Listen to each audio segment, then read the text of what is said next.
The first album of originality in over 2 decades. One of the most influential and legendary masterful musicians has returned with a full studio album at long last.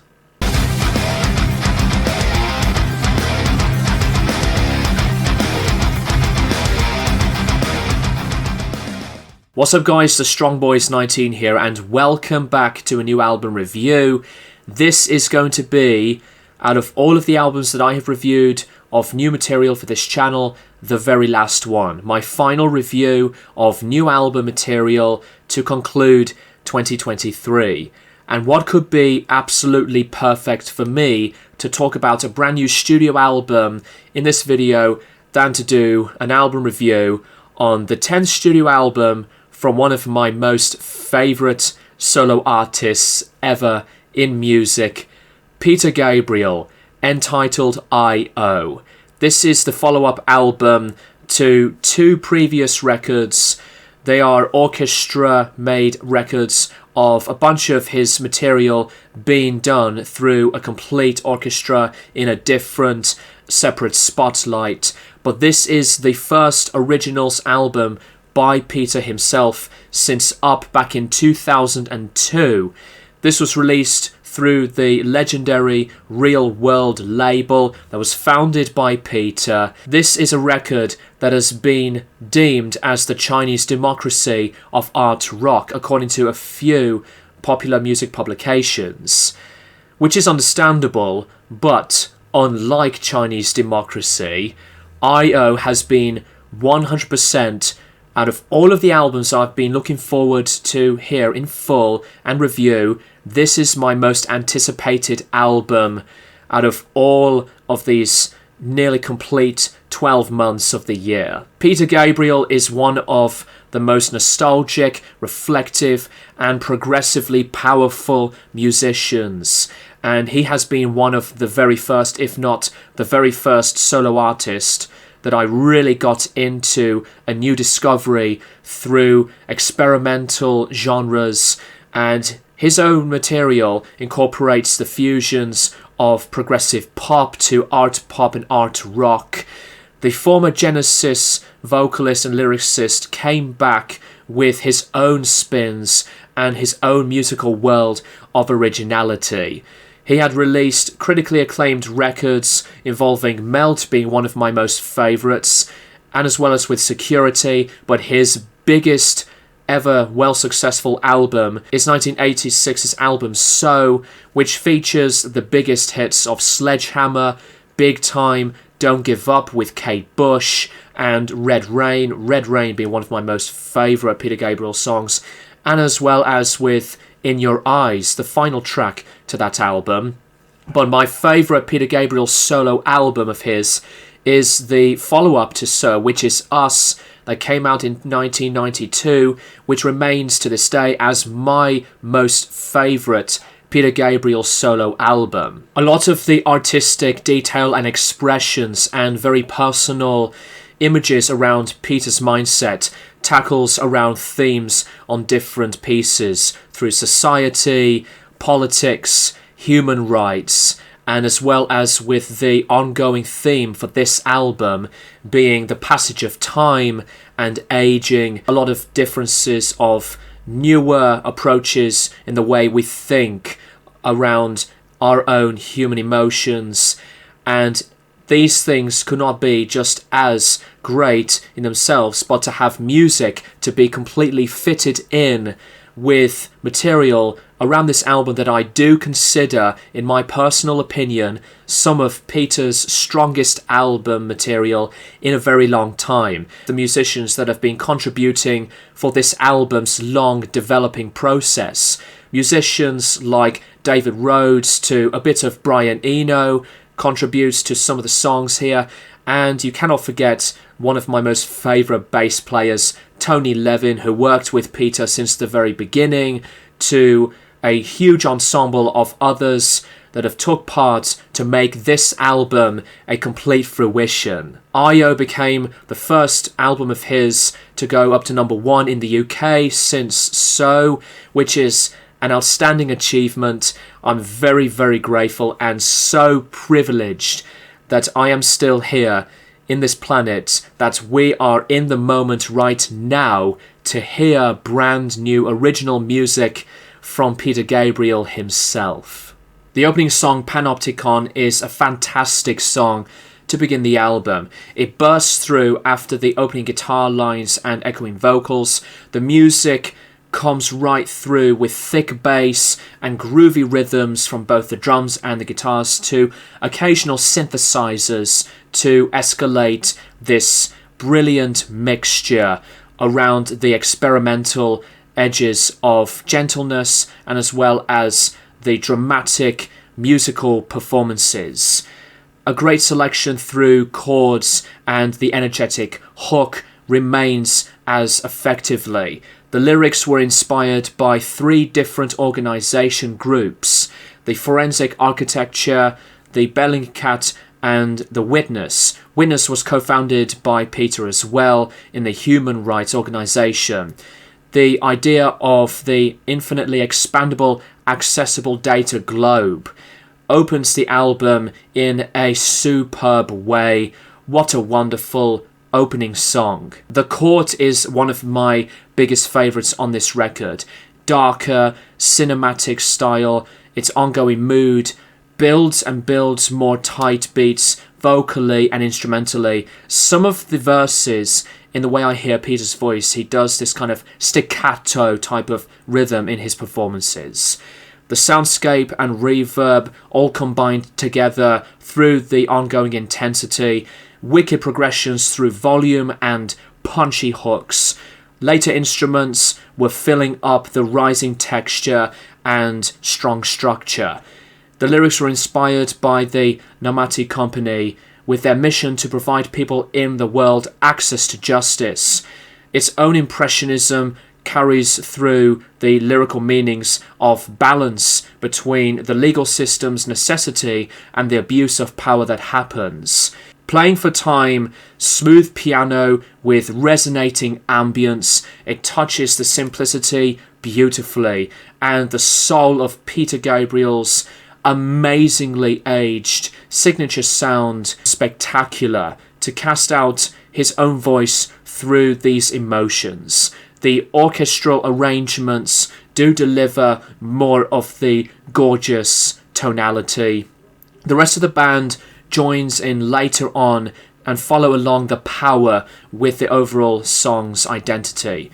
Playing for Time's lyrics are based through explorations of nature's moments, evolution of memories, and the time shaping in our lives. It has a reflection part of it, and to cherish these experiences and the relationship through the journey. The title track of I.O. is just as epic. It's a phenomenal song.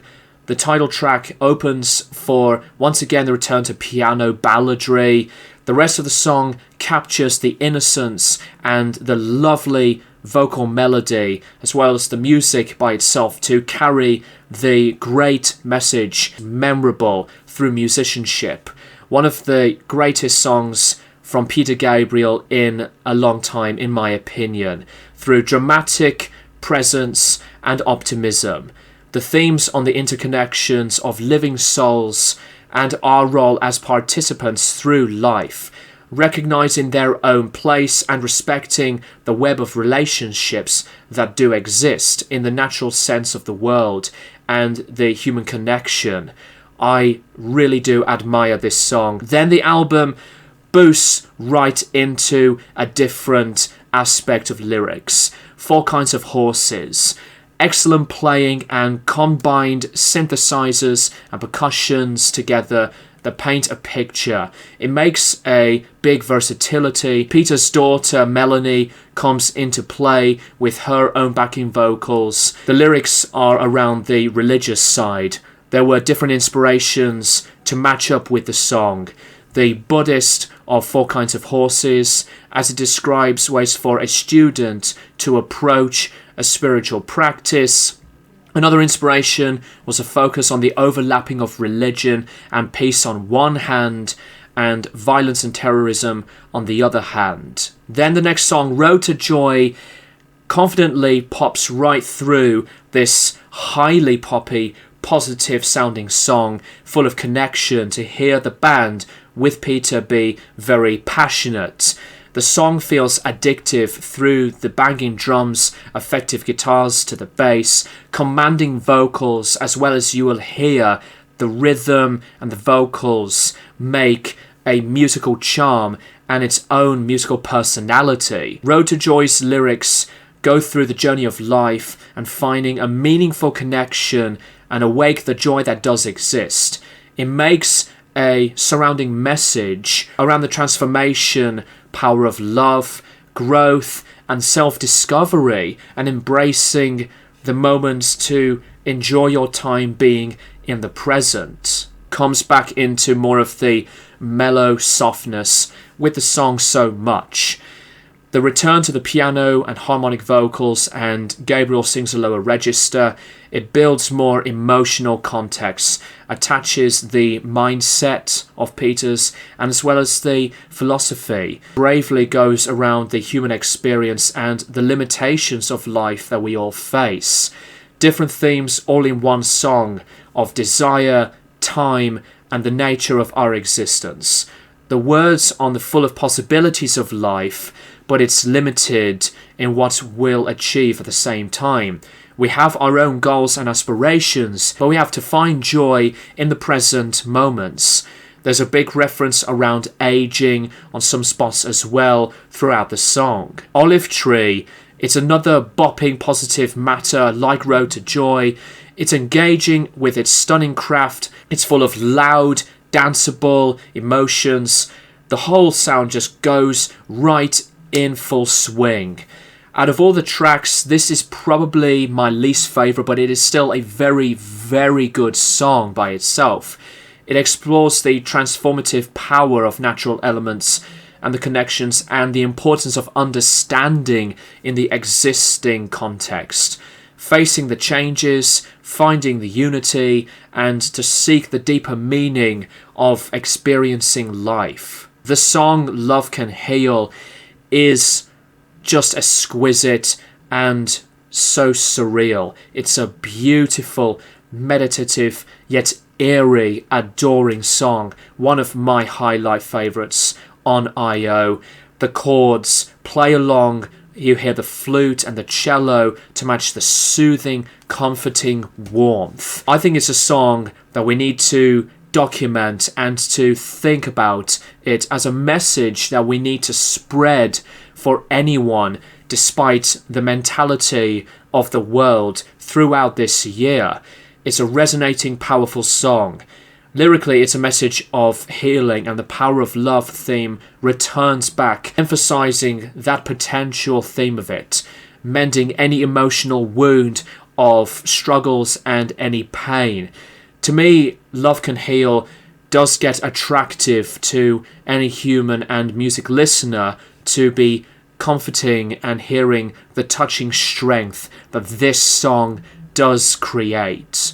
I really cite this one as one of the other strongest compositions Peter and company have achieved. This Is Home is a perfect blend through percussion and bass to hear them together. One of the best things about this song, it sounds so clear and sublime because of its own expansion and progression with its message. The message to this one is to convey of finding a refuge, meaning and the sense of belonging in a world through the power of love and the connections with another person, like being in a relationship.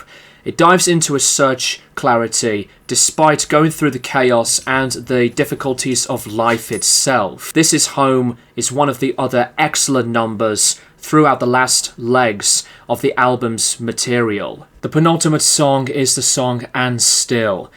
This is, out of all of the songs on this record, the most emotionally moving, mournful tribute to both of Peter's parents.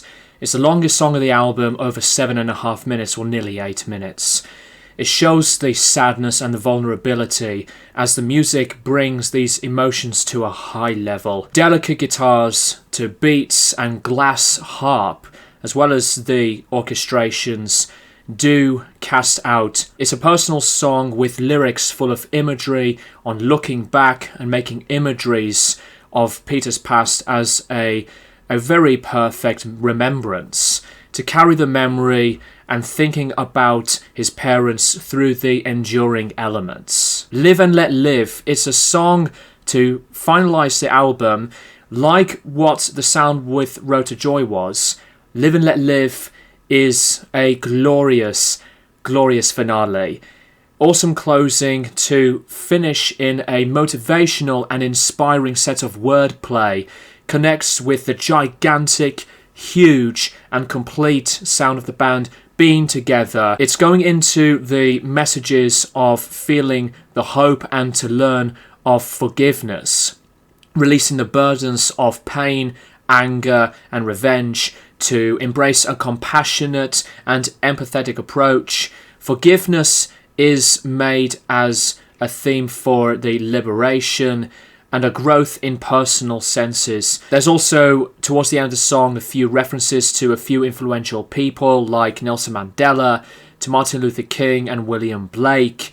Live and Let Live, for me, is like the ongoing loop around this formed structure, but what the band and company did do, they've made something as joyful and as a tremendous crescendo to finalize this album. The production is stellar, beautifully mixed, and the whole premise around I.O. is, in my opinion, one of the best themes that Peter Gabriel had created in a really, really long time. And if you have not checked out any of Peter's material, I definitely will recommend his So album being the most popular one.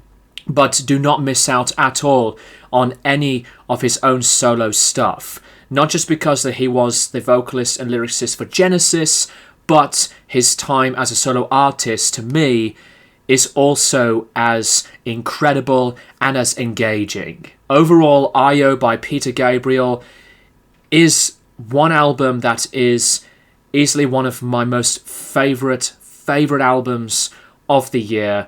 And let me know what you guys think of this in the comments down below. Do you love this album? Is this your favourite Peter Gabriel album in a long time? Do you think that this is his strongest record in his discography to this point in his career?